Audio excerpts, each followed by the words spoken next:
Welcome to California Live Podcast. Today we are talking about not just Silicon Valley, but about another side of real estate business, which is called short-term rentals or sharing. And today our guest is a very well-known real estate operation officer. I don't know if that's correct. Based in Silicon Valley, Allison does real estate investment and short-term rental management. Yes. Well, thank you for coming to the show. And, well, you've been in Silicon Valley for quite some time. I know that you developed your career very successfully. And before we get to the business side of the business, I would love to ask a few questions about your upbringing. I would make a guess that you're coming from a traditional Chinese family where education was one of the main priorities. How did you choose your educational path, and how did it bring you to this place, to the Silicon Valley? Well, that's a good question, and thank you for having me. So my education path, I grew up in a small town in China, Xinjiang. So back then, everybody is about getting into a good college. So I really wanted to live in a big city, so I chose Shanghai. So I went to Shanghai University of Finance Economics.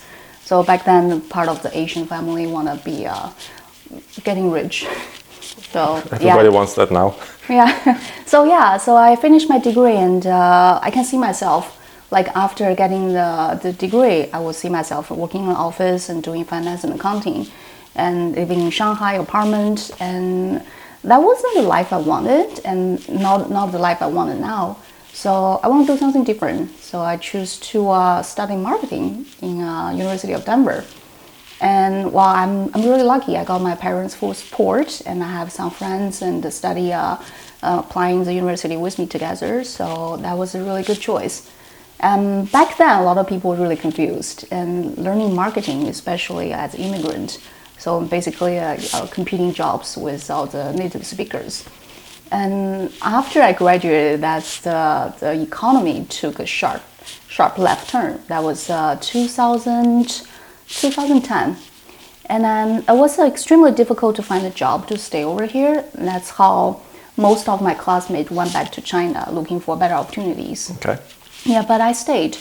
I was lucky enough and doing some of the contractor jobs in statistics and data mining. And then I waited my opportunity to come. I got into a good opportunity doing as a product manager for e-commerce store that's designed for Chinese and United States users. Mm-hmm. So that's how I got my foot into the business doing e-commerce. And back then, that was a really fun experience. I got to learn a lot about B2B commerce, and I got to work on the project. And then that comes back to when I was planning my career development. I don't want to be a product manager, writing requirements. I found my talent in managing the bigger programs, projects, right, and seeing the bigger pictures.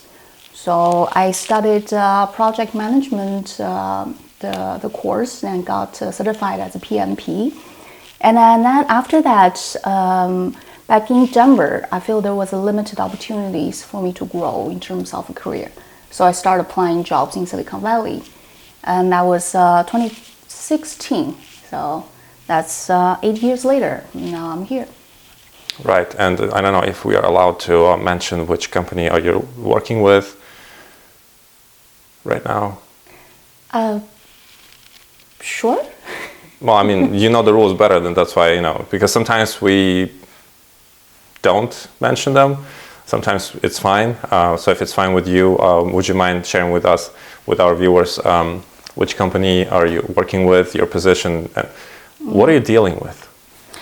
Let's just say I work for a big tech company in Silicon Valley, and offices in Sunnyvale, in the center of all the offices. Uh-huh. So I work in the e-commerce field as a program manager for technical teams. Okay. So I'm managing e-commerce programs, and from the very beginning to all the way to the end to deliver to the customers. So in terms of the scale of the program, I can say be able to manage hundreds of people and a lot of moving pieces. That's very interesting. Before we move to the real estate, I had one question, and it might be a little sensitive. So if you don't feel like answering, just let us know. It's totally fine.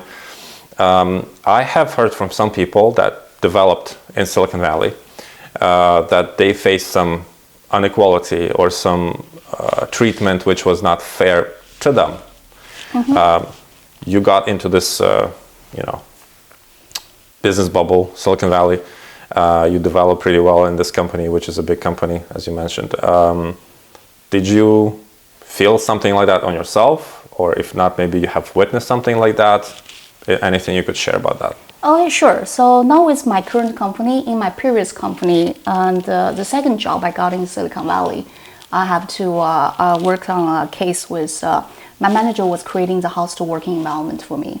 And that was the case, not just happened to me, but for other contractors and other employees as well, especially female. So that was really challenging and difficult for me to do my job, to continue to perform, to get career growth. So I have to step out and not just talking to the HRs, but also talking to the leaders. And necessarily I have to use a consultant lawyer to really discuss my options to moving forward to protect my rights. So that worked well, and that was happened. That was 2018, so I'll be able to continue that job, and the company did a good decision, so they laid off that manager because of the hostile working environment. So if there are people who are facing that stuff, what would be your advice to them? Definitely speak out, seeking help. So I see a lot of cases, and especially immigrants. Working in Silicon Valley, we're not just like regular employees, and we're facing some of the immigrant status issue. A lot of people on the work H-1B visa. So if they lose a job, they only have 3 months or even shorter period of time to find another job. Otherwise, they will lose their legal status over here. But in that case, will be more attempt to just silence. And that's not the right way to do it. And you can speak up and talk to your coworkers, talk to your friends, talk to your managers, and to protect your rights. And also, you don't need to go to certain, like my case, have to go certain extreme extent to consult a lawyer or and also collect evidence at the same time. But you do need to speak up and setting your own work-life balance and setting your own boundaries. So be able to protect your right while like continue working on the stressful Silicon Valley job. Right. I've read also that a lot of companies in Silicon Valley, they do care about their workers' life and work balance to make it kind of healthier. Is it the real thing, or is it just stuff in media? So that's depend on the case. So in I would say like most organizations, of course, is support work-life balance, and they offer some of the mental health app and free sign-up, all those subscriptions. But also, it's up to us to protect our own mental health. For work-life balance, that's a tricky thing, especially pandemic. Also, if you work in a large organization, you're gonna face people working in different time zone, especially overseas. And if that's only window, you need to talk to them to get work done. And you may have to work until midnight, or you may have to start working at 6 a.m. So this is kind of a part of the deal, like working in tech, everything changes on the spot. So if you want to do this job, and you need to be flexible, also respect your own boundaries, just find your own limit. That's a great advice. So developing well and successfully in Silicon Valley brought you to real estate. How and why? Oh yes, so that's everybody wants to own a house in Silicon Valley, and this is really expensive over here. People consider that's a big achievement, and I be able to save up a little bit down payment. And when I got my first property, that's was also in 2018. Everybody keeps saying me, "Oh, interest rate is really high. It's not a good time to get in." But luckily, I got in. That was really challenging a couple of first 2 years for me to maintain the high mortgage. Also working a successful job, and also had a side business. That's where I got into this short-term rental to help me, to help the whole family to be able to live in a relatively comfortable single-family house, and also be able to afford mortgage and living expenses. So you would say that you got into short-term rentals to help yourself with the mortgage. Mm-hmm. Okay. That's a very interesting field. I've tried it myself, not in Silicon Valley, not a territory that I'm interested in. Mm-hmm. but it has a lot of information that you need to learn. It has a lot of tricks. It has so much to learn. How did you deal with that? Where and how did you learn? And then I've seen pictures of your properties. You have really mastered your design. Did you study design, or how do you do the whole thing? What's your system? That's a really good question. It's a loaded questions too. For me, I got into it for just how to pay the mortgages first, and then started to learn my own experience and how do I want to set up my own room, how do I want to set up my own house, and what other things I need to add to it. Okay. Also working with customers, when the first years started, I lowered my price. I want to get more of a customer feedbacks. I will go out of my way to asking them what I can do to make their stay more comfortable, and learn from them, and start to adding little bit of things and to understand their needs. Also, different people, like they can travel for work, they can travel for visiting families, right. They can travel for fun, and different people, they have different requirements for the housing. And then also for other systems, I'm glad not just Airbnb short-term rental, they have some automated system for me to manage the customer communication. Oh, wow. And I have to say, a lot of housing emergencies like maintenance, that's a part that was that was one of my struggles. A lot of Silicon Valley single-family houses really old, built in 1950s, even earlier. You're going to face a lot of old piping and old AC, or some of them don't even have AC, or flooding issues, and a lot of those parts. So that was also main concerns too. But after I sold my first property, I also get into the real estate flipping business to be able to I can see how do I manage, how do I manage emergencies, and how to troubleshoot. If I look at the leaking pipe, and if I'm looking at this malfunction of AC, where do I start?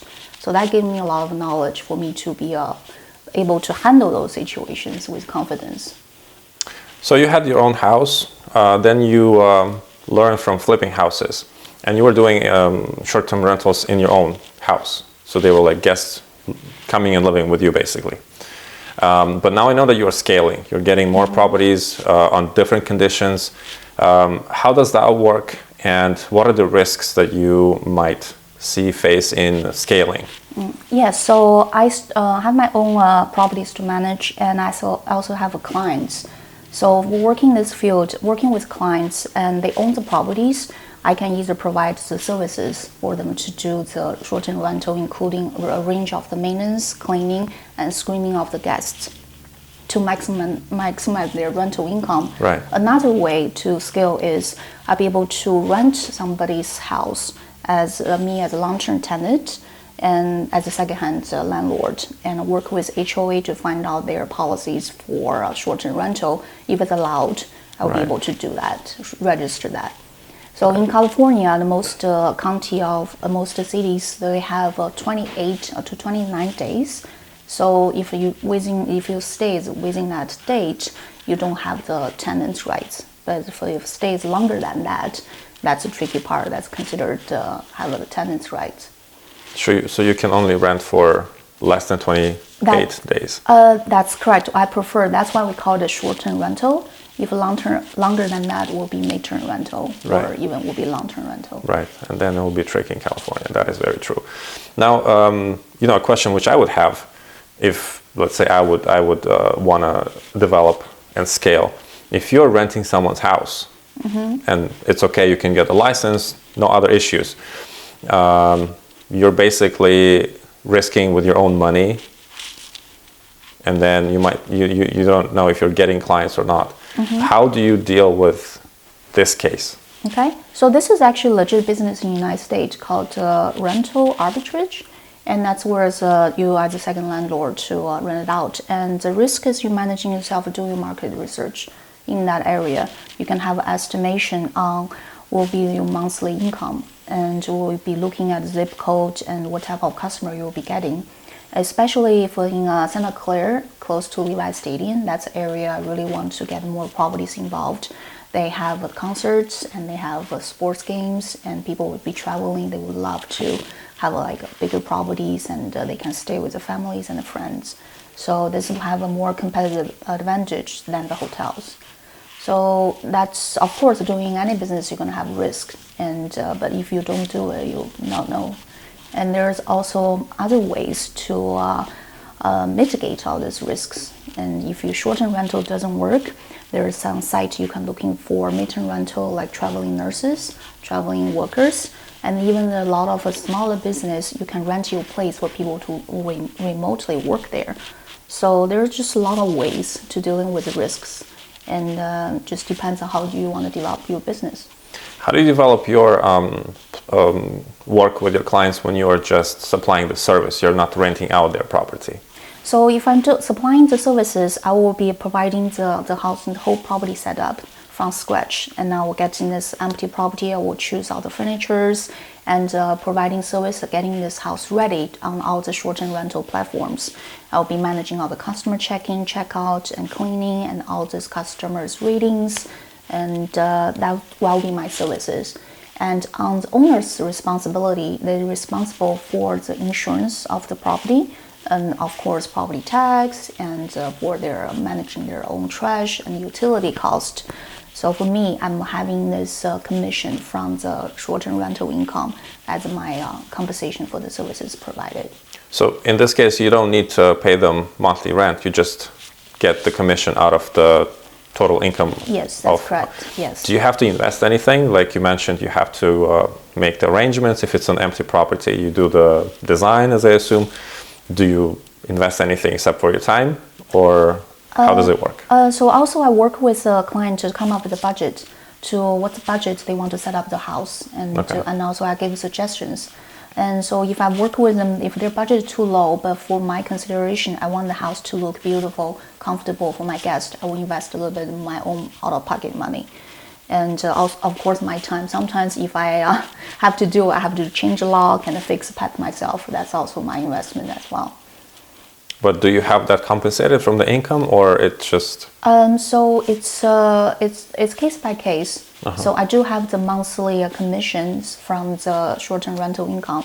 But if something I have to consider for my business to grow is also because this property is under my branding, I want to make sure it meets the client's expectations for monthly goal. I will be able to invest down. I will have their targeted monthly rental income expectation, and for them to be able to meet that goal. Okay. So in these two ways of developing short-term rental business, which one is your favorite or your preferred? Do you prefer to rent the place and work with it yourself, or to work based on a commission? It's actually a tricky one. It's different, depends on the landlords. So like this client, this is actually one of my first, the other clients probably I set it up. Right. For this client, and he understands the benefits of short-term rental. So he knows he will be able to get more rental income if he just using me as services, and instead just rent me a flat rate. So in that case, so services for him is a better deal. And for other case, and I was talking to another landlord, so they don't want to manage the services, and they don't know much about the short-term rental services. And for them, they have investment property at this moment. They just want to have somebody else to manage it. Right. And then give it a flat rate, and they will have other plans. So in that case, I will be able to happily to rent that place out and manage myself. Well, I understand that from their perspective, and also this you gave an answer based on the owner. But your personal preference, would you prefer to rent it and then do it yourself, or to work on based on commission? So if it is really a good property in a really popular neighborhood, I would prefer to rent it myself, because I can foresee, I know the rental income will be really profitable, even though I can rent it for long term. And then if in other like relatively average areas, I don't mind, there will be less risk for providing services. Well, that's fantastic. Now you've gotten a bunch of properties already. What is your approximate growth plan, maybe for, let's say, this year? How many more properties do you expect to set up? So I'm expecting to double my current listings. So I have another one coming up next month, and hoping by the end of this year, I will be double my current listings. Okay. Will be Wow. close to 10 listings. Well, that's intense. Do you have someone else helping you to manage all of these properties, because it's a lot, and plus you have your job at the tech company, or you just do it yourself? Right now I'm doing that myself, but also I work with contractors for handyman, for cleaning, and for that part I do have help. But for managing the customers, that was just me, and I'm doing the automation. Oh, okay. Yeah. Well, that's very interesting. Automation is a great thing, actually. Before we finish our episode today, I have one more question. Since you've known already so much about the business, do you plan to start any online courses or anything like that to teach people how to get into this business, how to develop this business? Maybe you oversee some of them as an advisor. Oh, I would love to. So when I first started, I got some good advice for some superhosts from Airbnb. Okay. And then when I started continue to grow, and I started giving some advice for referral to other hosts too. So I'm kind of already doing a little bit offline. And this is one of the things really important for short-term rental to grow is SEO. Right. How do you get your keywords in? How do you get your ranking on the top of the page? So for that part, I've been learning a lot, and so far, like my business even in the off season is still doing okay. So I would love to share some of the experience and to share with the rest of the hosts. Well, that's great to know. And the last question for today: if there was a person who wants to get into this business from zero, what would be your 3 main advice for a good, successful beginning for this person? First, research. You research not just online research. You're in real estate. You need to know the neighborhood. You need to know the community. You need to know the property, and do this research to pick a place you think will be profitable for short-term rental. That's the first, like other real estate business advice. And second, just learn based on use your own experience. Like, how do you set up a place that's comfortable, elegant, and also what's your target? If you're targeting families and different setup, if you're targeting like a high end, that will be completely different setup. And third, and if you're at really the beginning budget, you really need to be precise of how much you're spending versus what's your incoming income. And I have to say 4. That's the one. Be patient. And this is the really important one, the really critical one. You're gonna face a lot of customer complaints. You're gonna face a lot of customer requests, and in the middle of the night, Sunday morning, early morning, and you have to deal with it. You have to be patient with them, and you're probably not gonna be perfect. You can set up as much as you can. You're gonna have complaints. You're gonna have additional requests. Be patient with your customers and protect your own rights as well. Well, that's a very valuable piece of advice. Thank you, Allison, for coming to the show, sharing with us all of this information and your story. And I think we'll be looking forward to see your properties in the end of the year. And that would be great if we could show it to our viewers. And if you plan to develop a course, we'll be glad to share it again, because I have read that these businesses, they do grow, and I think that your piece of advice and your course will be of great value to the community. Well, thank you. Thank you so much for having me.